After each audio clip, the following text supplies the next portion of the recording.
take a sip from Batman. I love it. Anyway, this is new for me.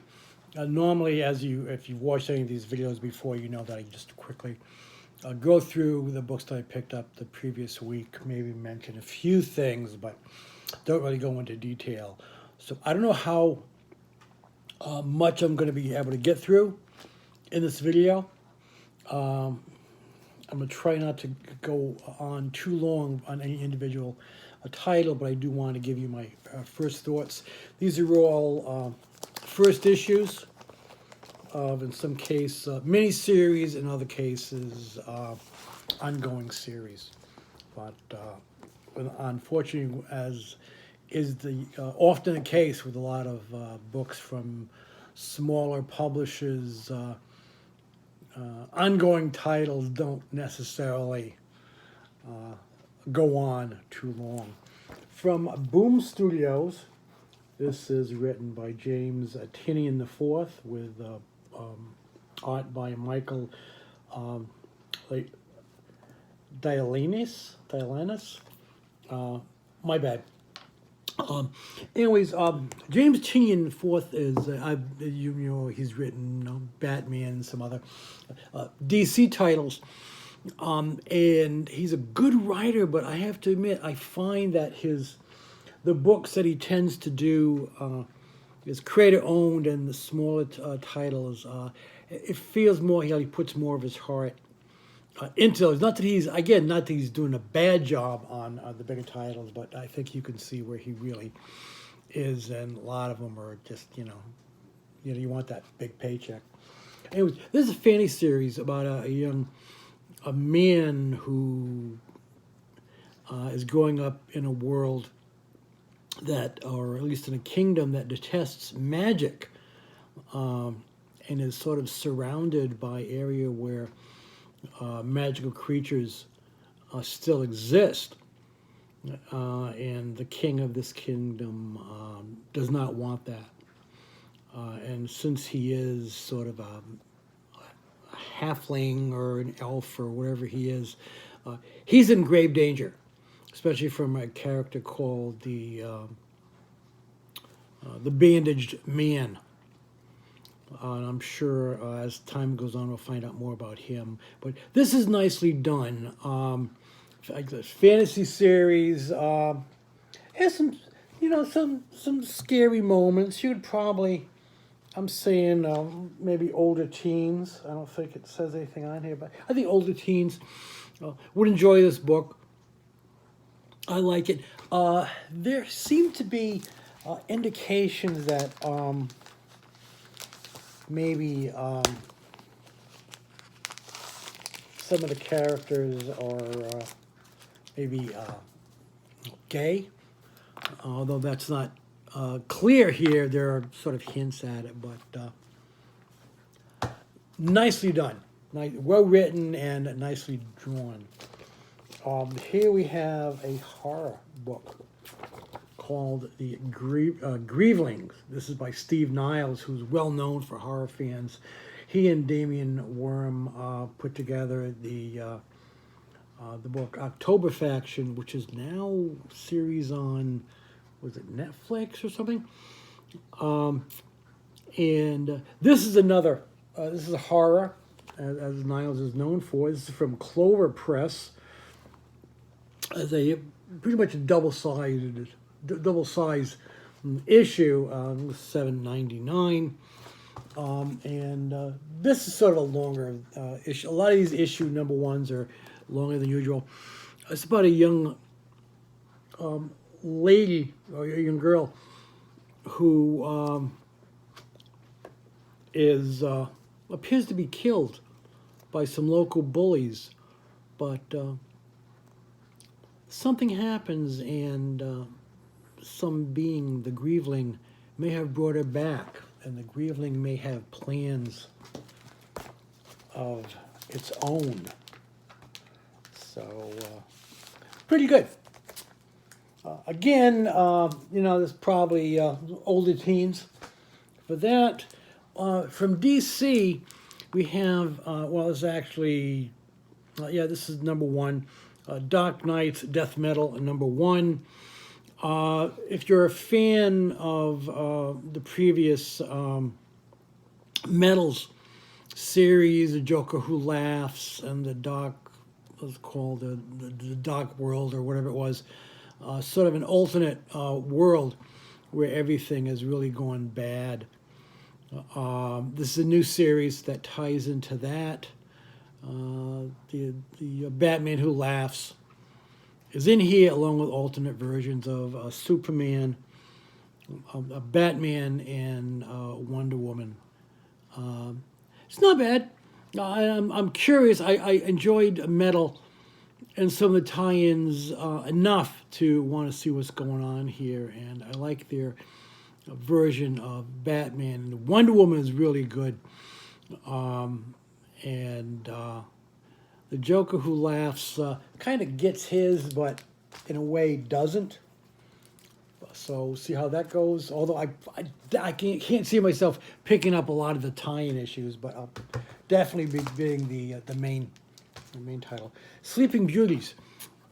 This was a novel written by Stephen King and his son Owen.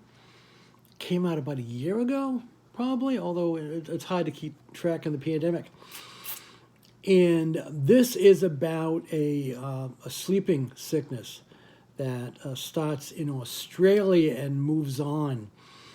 And it seems to only be affecting women, and the women it's affecting not only go into sleep from which they can't be woken, but seem to be sprouting some sort of a webbing or moss over their bodies into like a cocoon. So it's weird. The thing I like the art, I like the writing. Although my issue with this is they do that thing where the word balloons are black with white writing, and I just find that I realize it's artistic choice, but for me it just makes it difficult to read after a while. But that's it. That's my only complaint with that. From Chris Condon and Jacob Phillips, who I'm guessing is related to Sean Phillips. This is a weird book, sort of about I guess, no Country for Old Men sort of vibe with the sheriff nearing retirement who's seen a lot of strange things in his life, and something really odd is going on. And the character you see here appears once, but is it really there? Is it a nightmare, or is the sheriff's memory going? But it's pretty good. I don't know if this is an ongoing series or mini series, but it's good. I like the thing of a mixture of like not true crime, but that crime, a sort of a thing with the supernatural. I think it works well. Adventure Man, another long book. This is written by Matt Fraction with art by Terry and Rachel Dodson. Adventure Man was a sort of a dark, savage type of character who may have been killed, or he and his companions were killed a long time ago, but he did seem to pass along a journal or a book of his stories. And a young woman happens to come across that book in a mysterious ways, and there's a really creepy character who's made out of insects, which is really creepy. And anyways, this young woman and her family, they may be the new Adventure Man and his team. And it looks like we may be going back and forth, seeing the original Adventure Man team and his the new one. With some really creepy villains besides the one that I already mentioned. This is Empire. This is the big, or one of the big Marvel events of the year. And as I mentioned before, I don't want to say affection, my interest in superheroics seems to be dwindling quite a ways. And unlike the Dark Knight's Dark Metal or Death Metal that's going on over in DC, which is I find interesting. We've seen it before, the Krill Skrull War, and now the character Hulkling, which I know very little about, is now the king of all the Kree and Skrull, but he's actually being manipulated behind the scenes by a Kree and a Skrull, and I can't say I care. I'm certainly not going to be picking up all the tie-ins. There's like 30-something tie-ins over like 4 or 5 months. No way. You know what? I pick up Avengers and Fantastic Four already, and both of those titles were actually, I was almost thinking of dropping them. I may pick them up for another couple of months just to see how this wraps up, but I don't care. As I said, we've seen it before. There's nothing new, you know.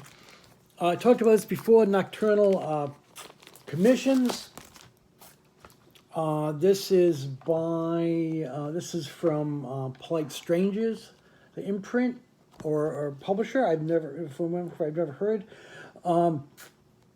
This is writer Jason McNamara, and the co-creator is Greg Hinkle, who is the artist.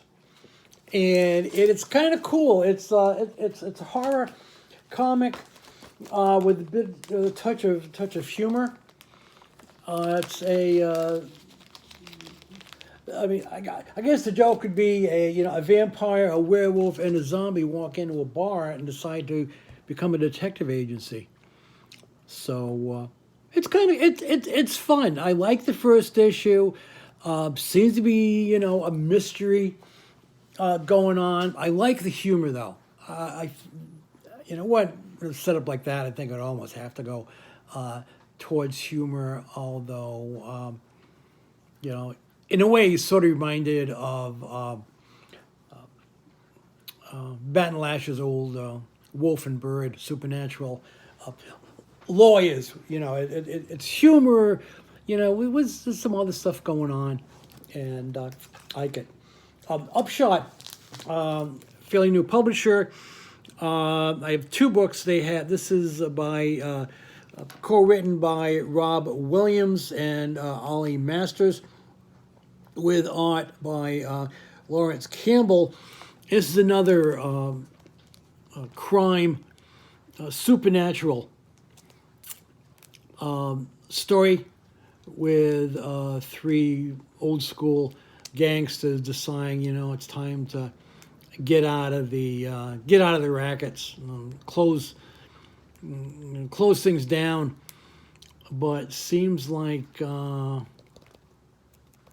the skeletons and crimes buried out in the desert are maybe coming back to seek revenge.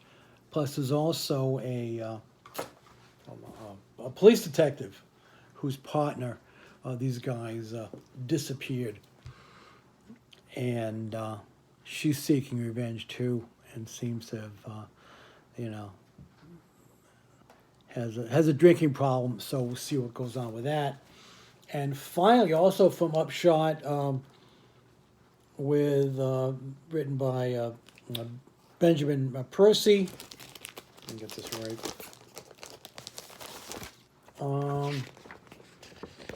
And this is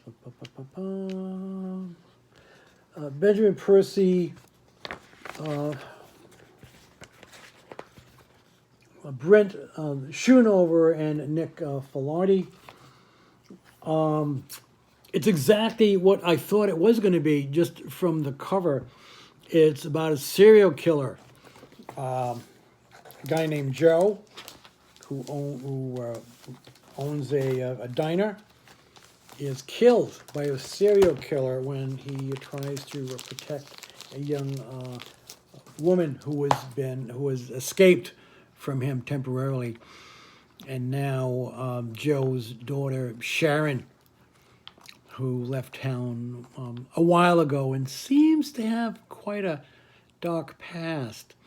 She's now going to use her certain skills to track down the serial killer, but it looks like her serial killer may be tracking her down in turn. And whatever happened to the one girl who did get away? Is she still out there? Pretty gruesome. Don't appear to be any supernatural elements, and frankly, I hope it's just a regular crime serial killer kind of thing. Which those are always fun. Give me something until the next Greg Rucka, Sean Phillips book comes out. And anyways, that is it for me. I hope you've enjoyed this. I may be doing some more of these in the future, just quickly reviewing things. I'll probably just do a few books at a time instead of trying to cram all these. And I don't know if this is actually going to go up because I really did go long. Anyways, take care of yourself. Hope you had a good 4th. Be safe. Wear your mask. Don't be a douche, and peace out.